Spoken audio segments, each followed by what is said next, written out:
அண்ணா பல்கலைக்கழகத்தில் பொறியியல் படிப்பிற்கான கலந்தாய்வு நாளை தொடங்க உள்ளது. இதற்கான ஏற்பாடுகள் சிறப்பான முறையில் செய்யப்பட்டுள்ளதாக மாணவர் சேர்க்கைக்கான செயலர் இந்துமதி தெரிவித்துள்ளார். முதல் நாளில் விளையாட்டு பிரிவு மாணவர்களுக்கான கலந்தாய்வு நடைபெற உள்ளது. இதில் உள்ள 500 இடங்களுக்கு 1186 மாணவர்கள் அழைக்கப்பட்டுள்ளனர். தொடர்ந்து 25ஆம் தேதி மாற்றுத்திறனாளி மாணவர்களுக்கும் ராணுவ வீரர்களின் வாரிசுகளுக்கும் கலந்தாய்வு நடக்க உள்ளது. இதுகுறித்து இன்று செய்தியாளர்களை சந்தித்த அண்ணா பல்கலைக்கழகத்தின் மாணவர் சேர்க்கைக்கான செயலர் இந்துமதி, கலந்தாய்விற்கான ஏற்பாடுகள் சிறப்பான முறையில் செய்யப்பட்டுள்ளதாகவும் தெரிவித்துள்ளார். கலந்தாய்விற்கு வருகை தரும் மாணவர்கள் மற்றும் பெற்றோர்கள் நலனுக்கான வசதிகள் அனைத்தும் தமிழக அரசின் மேற்பார்வையில் சிறப்புற மேற்கொள்ளப்பட்டுள்ளது. குடிநீர், உணவகம், கழிப்பறை முதலிய வசதிகள் செய்யப்பட்டுள்ளது.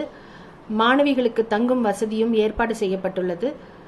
நாளை நடைபெறும் விளையாட்டு வீரர்களுக்கான கலந்தாய்விற்கு 1186 மாணவர்கள் அழைக்கப்பட்டுள்ளனர்.